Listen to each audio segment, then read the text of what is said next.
approval. There you go. So if you could just agree to that. This way, people who weren't able to attend, they'll be able to have a recording of what we talked about today.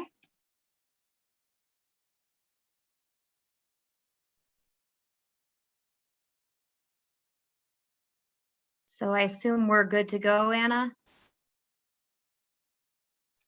Yep, we're recording now. Perfect. Well, welcome.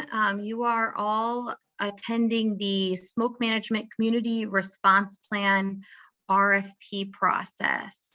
And I do see that, you know, we have several different communities that have joined, but we also have some other groups that may have joined this webinar thinking that we were going to be talking about a future RFP that's going out, which is our utilization and alternatives to burning RFP, which has not yet been released. That'll be released in November.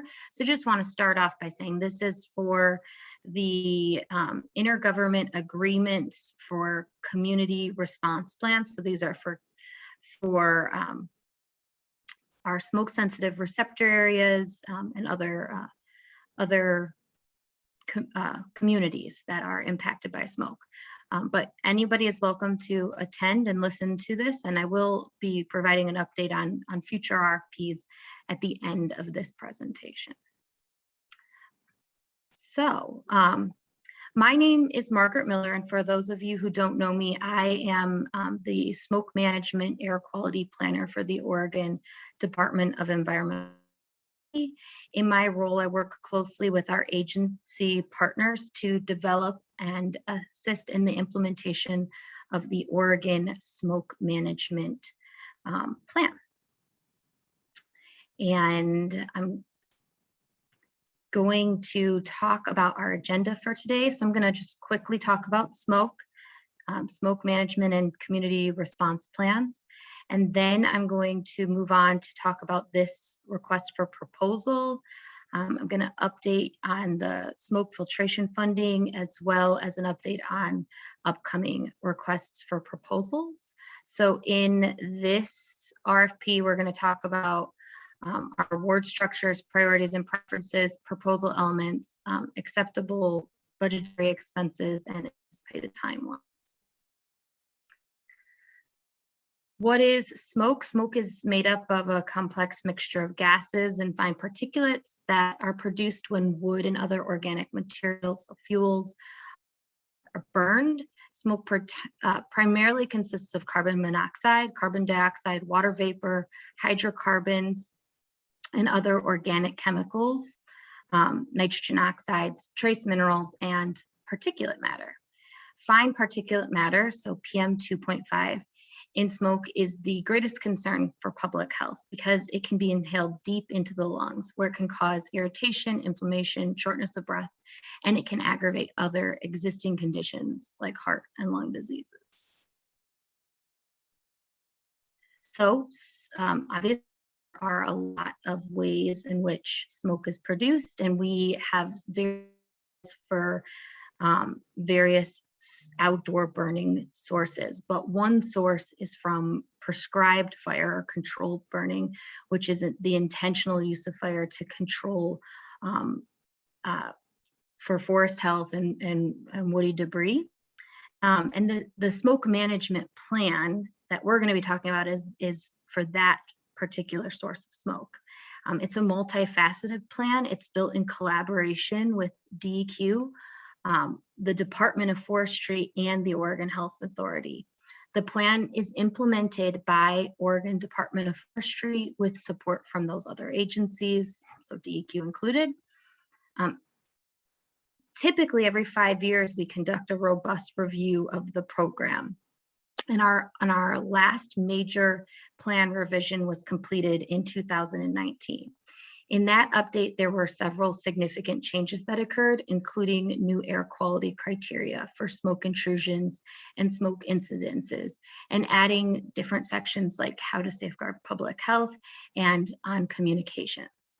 The goal of these changes were to take the necessary steps to find a balance in addressing the rising risk of catastrophic wildfires in Oregon through the use of prescribed fire, but while also making sure that we protect public health. Localized communication efforts is an extremely important and major component of our new smoke management plan. ODF and DEQ encourage the development of community smoke response plans, especially for communities that are called smoke sensitive receptor areas. These are areas that experience routine smoke impacts. These plans, which we call community response plans, develop communication strategies between the entities that conduct prescribed fire and the local public health authorities and the general public, especially those smoke vulnerable populations. And so you'll see here, there is an example of one of our community response plans that has been developed, one by the city of Ashland.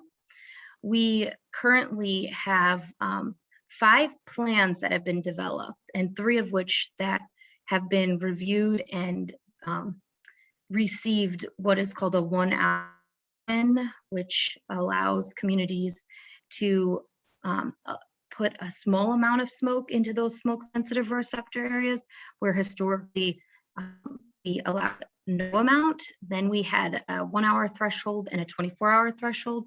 By creating these plans and implementing them, so long as you're not in a non-attainment area, you can apply for an exemption to the 1-hour threshold and then only be held to that 24-hour threshold. So it helps to increase the pace and scale that you can do prescribed fire, but while also safeguarding the public's health. So, call for proposals. As many of you know, that there was a very comprehensive Senate bill, so Senate Bill 762, which was passed in the last session. And Section 13 in particular was a section that was about smoke and about DEQ. And in Section 13A, DEQ was awarded some pass-through funding to support local communities in the development and implementation of community response plans to enhance community readiness and mitigation capacities for smoke. And so on August 31st, I hosted an input session on our funding plan where we explained what we had tentatively planned on doing and how we were going to distribute out that funding and when various RFPs were going to come out. So we are on track for the most part, maybe a couple days behind, but we are releasing this. We released this RFP for communities. It's about $300,000 for community smoke response plan development. And we do have some priorities that I will go over. And we are currently accepting those proposals now. You can find access to the proposal document on our webpage, which I will make sure that everyone has a link to that in the chat. Actually, Tim, you could do that for me. That would be awesome. So if you look at your chat, there will be a link. But if you just Googled Oregon DEQ smoke management, you would also get to that same page for those of you who are listening on the phone. So the anticipated award structure for our proposal is that we will award 8 projects at amounts up to $40,000 for community response plan development projects.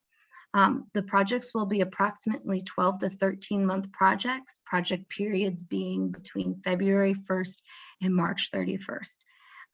That's conservative. We may be able to get those contracts in place the end of January, but I want to just be realistic and give a realistic time frame, so no later than beginning of February.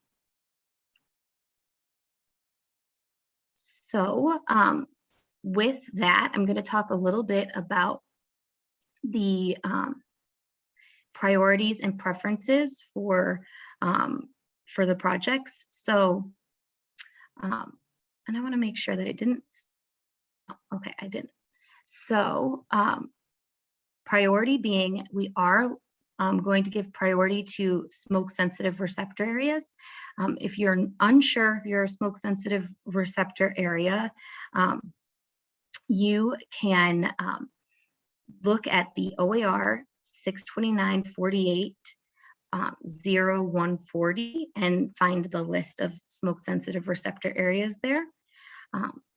So they will have a weight in the review of these proposals. That doesn't mean that if you're a community that is not a smoke sensitive receptor area, that you can't develop a community response plan.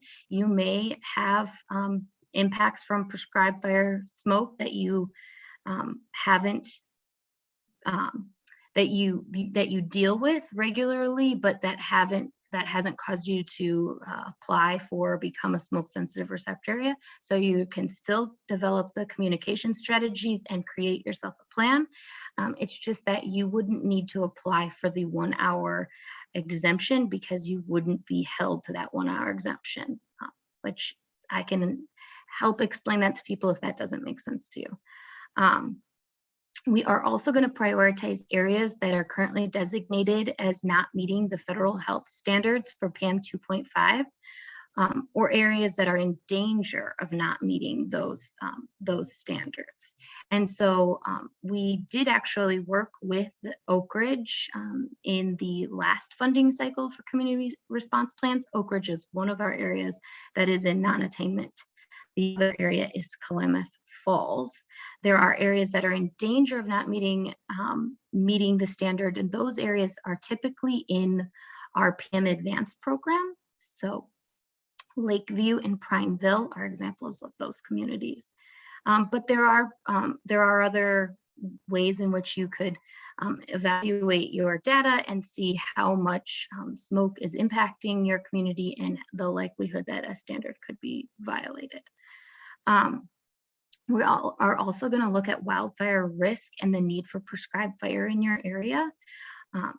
Obviously, that is a very complicated thing, but there are some tools that we can use that we can evaluate that. And I encourage, as you're writing your proposals, to look at the wildfire risk and the need for prescribed fire. And so that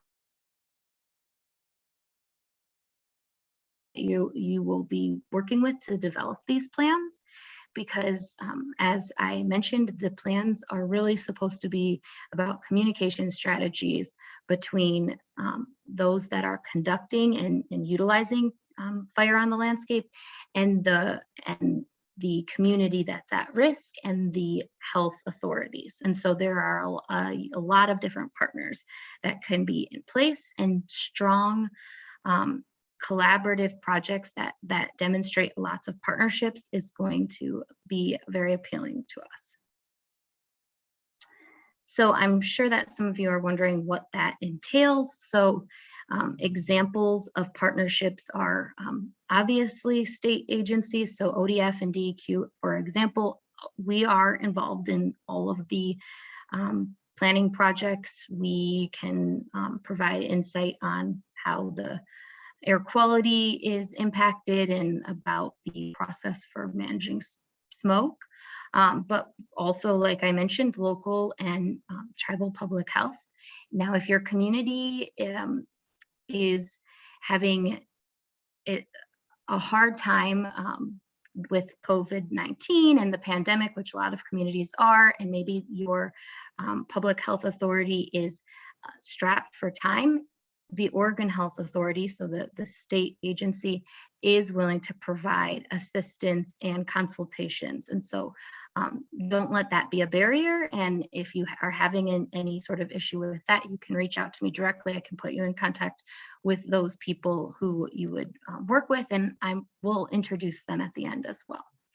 Other examples would be county and city emergency management, the OSU Extension Services, the U.S. Forest Service, Bureau of Land Management, and nonprofits and forest collaboratives are greatly important. So I gave an example here, and this is not an exhausted list, but I just wanted to kind of give people a feel for who could be a partner. So when you think of John Day, the city of John Day, you would think Grant County Public Health, the Blue Mountains Forest Partners, the U.S. Forest Service. There's a Blue Mountain Hospital group that could be engaged.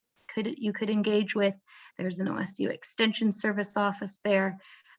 Obviously, there's a very close neighboring community that could be engaged, and then other just representatives of vulnerable populations. So just to give people a little feel for what sort of partnerships they could look for.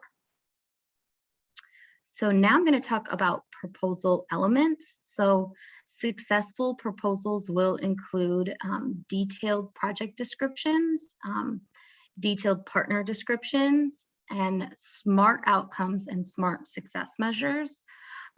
Data collected to document the performance of the project, and a thorough estimated budget. So when I say that, means that they are specific, measurable, attainable, reasonable, and time-bound.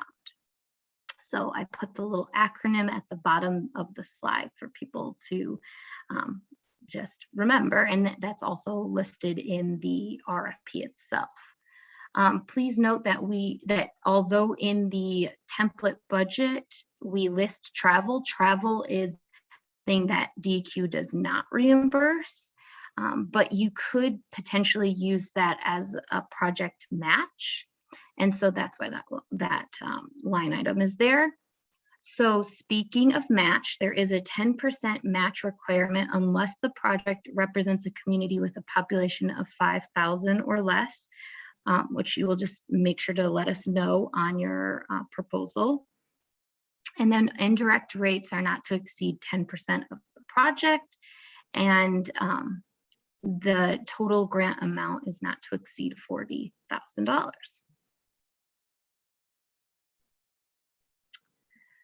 So talking now about acceptable budget expenses, DEQ will reimburse for planning, participation, and engagement.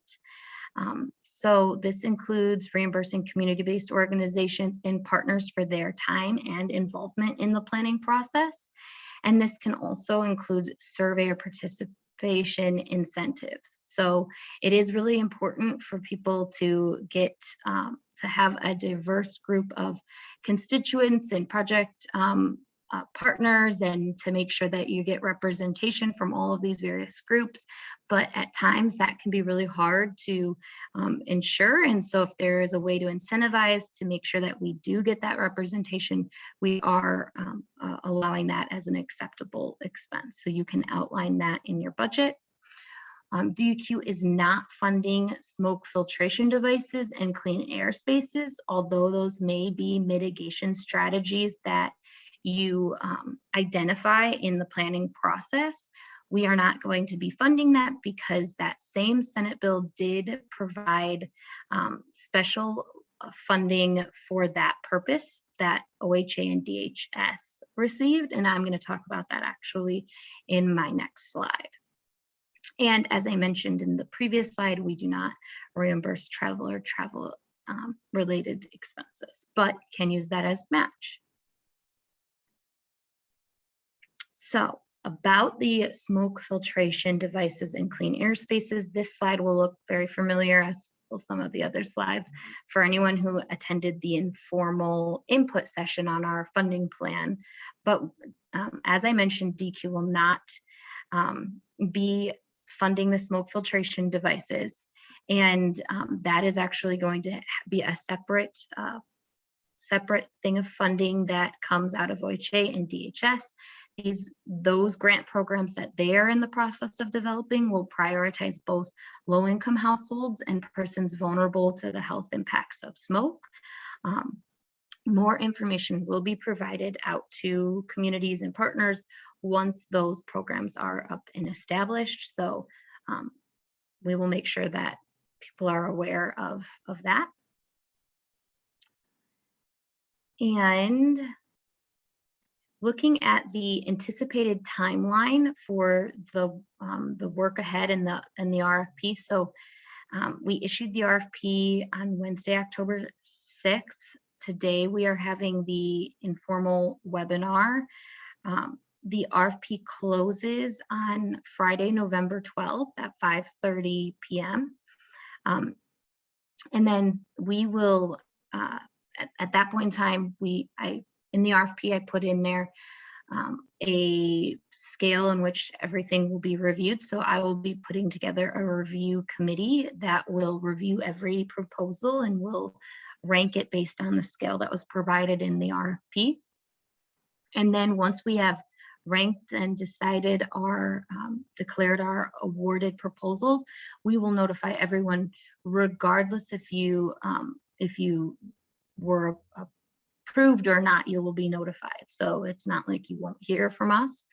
And so that is anticipated to go out on Monday, December 27th, or it will. And then from that point, once we've awarded the proposals, then the reason there's a kind of a gap, it's the holidays, so I anticipate that there will be some people who are not working, especially during that New Year's week or that Christmas, New Year's 2 weeks. But then it will be kind of a back and forth process, because we'll take what you've proposed, and there may be a little bit of negotiating and developing the contract. And we work with a procurement specialist to then sign an actual agreement. So that back and forth and paperwork signing can take a little bit of time. I will answer this question because I know I get this question most times. You cannot be reimbursed for something you do prior to the signing of the contract. So even if you are very eager to get started and you know that you've been awarded, you will not be able to be reimbursed for that. So I guess it will motivate me and my colleagues to make sure we get the contracts issued as quickly as possible. But again, I'm giving sort of a realistic time frame. Maybe we can get it done sooner. Just will depend on how straightforward everything is. So now I'm going to jump to the next slide, which is the slide that I said maybe I saw some faces on that might have been joining us for that purpose. But if you had attended the informal input session on our funding plan, you would have known that also a portion of our funding was going to go out to competitive grants. Now this was open to anyone, not just communities or government agencies. This would be open to individuals, organizations, nonprofits for the smoke mitigation and alternatives to burning projects. That RFP is in the process of being finalized and will be announced in the next couple of weeks. Realistically, that would be the very beginning of November. That's why we said we will announce it in November. And those are anticipated to be up to $400,000. So that's the total amount of funding. The individual projects would be $200,000 cap. So an up to $200,000. We have $400,000 to give. So that's anywhere from 2 to 3 recipients of that funding. Just because your community applies for this community response plan doesn't mean that your community could not apply for one of these competitive mitigation and alternative to burning proposals as well. So keep that in mind, and information on that will go out. And that is the end of my presentation, but we do have time for lots of questions, which I anticipate there may be some questions. So yeah, happy to take questions. And then I will also introduce our OHA contact, that if for some reason you need assistance, she will be able to help. My counterpart, Kim. Kim, if you wanted to just quickly say hi, you could jump on. Thanks, Margaret. Hi, everybody. Kim Sam with the Oregon Health Authority. I've been working with Margaret for the past year to be that additional public health a consultative role, whether that is to the jurisdiction facilitating the community response plan or even the local public health authority. If you need any additional assistance, here to help. Thanks, Margaret. Thank you. So, any questions?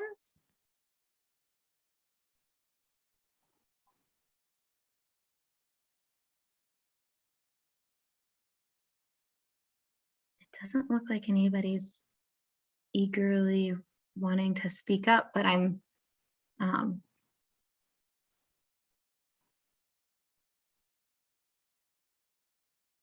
I see that there's something in the chat. I will look.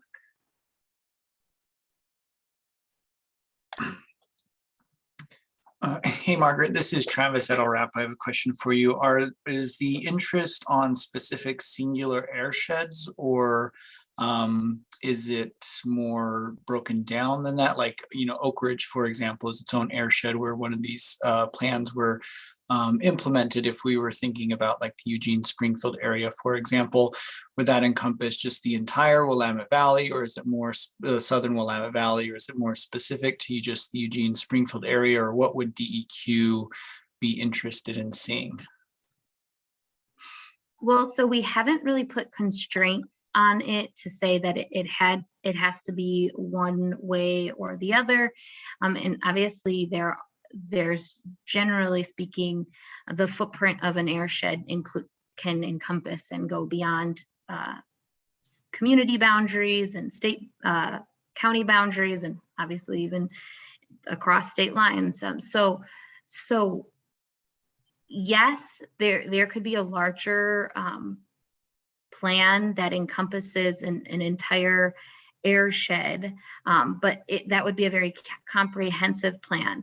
We have seen plans that do have, say, one SSRA, smoke sensitive receptor area, but the plan then is utilized for surrounding communities because, say, an example of this is in Wallowa County. Enterprise is a smoke sensitive receptor area, but the county took on the development of the plan and wanted to make sure that they were writing a plan that would also protect some of those smaller rural communities that were in the surrounding area. That is great, and so long as there's engagement with those communities, they're aware of what is going on and there's representation in the planning group, we aren't concerned as to how it's completely navigated. But then there's also communities that want to have a really local and tailored plan to their specific community, even though they may fall in a larger smoke sensitive receptor area and or airshed. An example of that is the city of Ashland. So Ashland smoke sensitive receptor area is much bigger than just their urban growth boundary or their city boundary. But they wanted to do a plan specifically for their community, but they did have representation from Jackson County. And then if they did apply for, because Ashland is one of the communities that did apply for a 1 hour exemption, they had to get approval. The plans, if a community is going to apply for a 1 hour exemption because they're a smoke sensitive receptor area, that needs to be collaboratively submitted between the county and the local government. So it can't be one-sided. The city can't go, we want this, but the county doesn't. So just for people to be aware of. Okay, that's helpful. And kind of another question on top of that too, kind of using a hypothetical here. For the Eugene Springfield metro area, because that's a part of the SSRA that is the entire Willamette Valley. And if going for the 1 hour exemption, and in Lane County, that would include like Junction City, Harrisburg, Eugene, Springfield, Twin Veneta, et cetera. So in that hypothetical situation for that 1 hour exemption, that outreach and collaboration, I guess, would need to take place between all of those municipalities, Eugene, Springfield, Junction City, Veneta, et cetera, to have that work? So yes. So for that because and forgive me, I'm not the best with Oregon geography, but I know that Eugene Springfield is like basically there's not a lot separating them. Is that correct? Yeah, they're kind of like two cities, but essentially one city. So yes, if it would probably be best if they collaborated on that for the 1 hour exemption, but it isn't a requirement. So so if Eugene went forward and Springfield did not, Eugene could potentially apply for the 1 hour exemption. So the 1 hour exemption is for the 70 micrograms at ground level, and then we would just delineate out that growth boundary, and that would be what has the exemption. Now, how our meteorologists and our forecasters would do that, it probably would be pretty tough for ODF to actually, it probably wouldn't change the forecast that much because they have to be mindful of Springfield. Do you know what I'm saying? Yeah, I So actually, what you're saying is, well, on paper, Eugene, in a hypothetical situation, could say, yeah, we're going to go for the 1 hour exemption, but Springfield does not. Then forecasters and ODF would say, well, this prescribed fire could go because the smoke we think is only going to impact Eugene, but in practicality, that's kind of never the case. So we'd want to have all sort of local municipalities on board with it, so there's not that spot that could essentially make it essentially impossible for any forecaster to say, well, if it's going to be in Eugene, it's going to be in Springfield too. So that's helpful to me. Thank you. absolutely. So on paper they could have it, but it might not actually change what is forecasted because it's like, I don't have a good analogy, but they would definitely be making it impossible for in that scenario. So absolutely, it sounds like you completely get that. In terms of one thing that I just anticipate that there could be questions about is tribal community response plans, which I don't know if any of our tribal partners are on, but we have reached out directly to all of our tribal partners because we would like to, work with the tribes on community smoke response plans. And so the funding that is listed here, all tribes were given an opportunity to apply for non-competitive funding.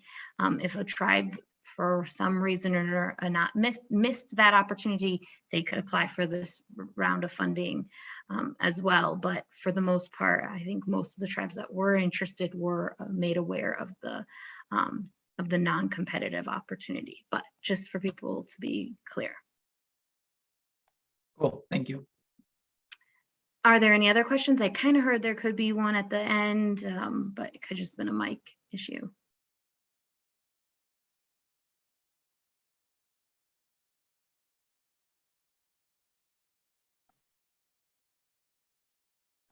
The other thing is I see some groups on, feel free to spread the word to, if maybe you're a county representative and you know of communities that would benefit from planning efforts like this, spread the word. So Travis, if another community that could be interested, Cottage Grove, just to throw a few more out that are in that Lane County area. Sure, yeah.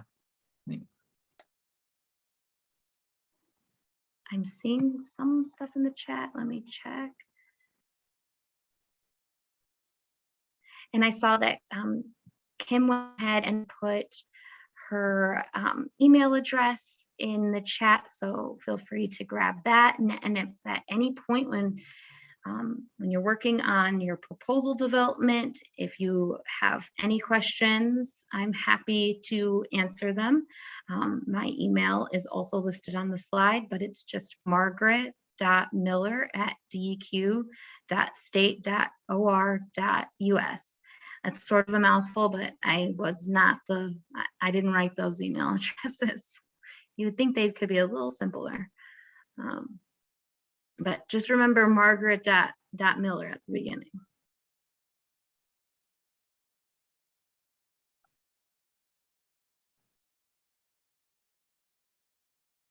And if there aren't any more questions, I don't think that people have to stay on for the, final 20 minutes of the allotted time. I didn't know how many questions there may be. And everybody will be getting an update in the next couple weeks about our other RFP that is going to be going out. So Another quick question, Margaret, this is Travis again. I yeah, always no problem. feel silly for asking this question, but I assume that these, like the slides here, will be posted and such. So like, for example, Cottage Grove, if I wanted to shoot it over to Cottage Grove's way, I can have some materials to send the way. I assume that these will be posted somewhere. Yes, and my comms team partner is on, and we were talking about after the presentation, we would not only post a PDF of the slides, but we would post the recording of this presentation as well.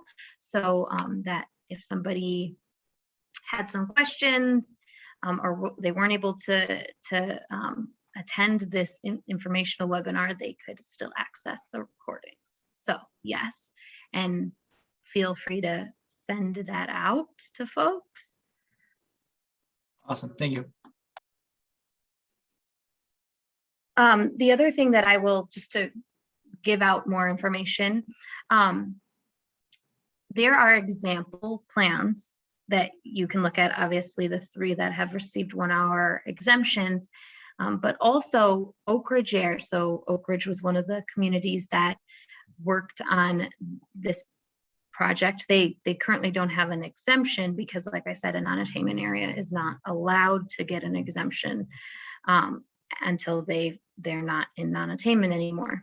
But they had a very robust planning process with lots of different collaborators and partners, and DEQ did ask for them to document their process in sort of a toolkit, and the information on what they worked on and how they approached it is available. And if you go to that same website, there's various links out, and we've linked to this. So that toolkit was developed using Google, and we don't typically use Google at the state. So the Oregon Prescribed Fire Council, they host that on their website, but we do link to their website where you can access that Google toolkit. That has a lot of really great information that can be harvested as you're working on your proposals. Yeah, and typically how it will work is, or how it worked in the past, and I thought that it was really helpful, is we will work with the 8 or so selected communities, and we will have like a kickoff meeting. But then typically I encourage the communities that are working on these planning projects to check in. And so we actually hosted regular check-in meetings between all of the communities that historically worked on projects like this, so that we could have some project sharing and information sharing. And there was representatives from ODF, DEQ, and OHA to answer any questions about any hiccups that had happened. And we found that to be a really effective way, because some communities were maybe stuck or hung up on certain aspects of the planning process that other communities had found solutions for. So that those solutions could be shared, and there was just different brainstormings that could occur. So I anticipate trying to have something similar to that, as I do think it was very valuable. But if you have if you're working on a proposal, I don't think it would hurt to also reach out to communities that have already worked on similar projects. So those communities are Ashland, Bend, Lakeview, Lake County, Enterprise, Wallowa County, and then Oak Ridge, and Lorapa was a main part of that. So they may be able to also shed some light on things. But with that, that is everything I have. So are there any other questions? If not, people can feel free to jump off, and we will record, get the recording posted and put it on line and make sure everybody is aware of where that is. If you put your email, before you jump off, if you put your email in the chat, I can send an email also to everybody with the slides, to the, 20 or so people that were attending live. But that's all I have.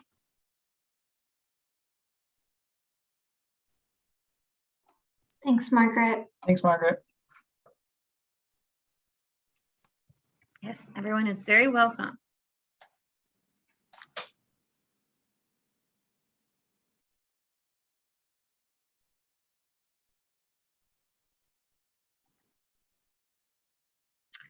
So Anna, before we close this, I was just going to make sure to grab those, whoever put the emails in. Okay, and I can send you a copy of the chat after the meeting too, so that might make it easier.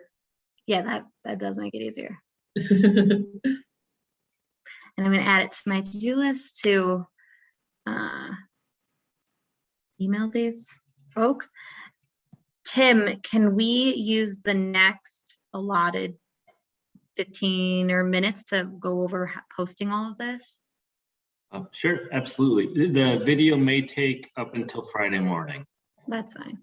I figured that it wouldn't be immediate. I'm making a note or I will forget. Yeah, so I think we can jump off this and just go into a Teams.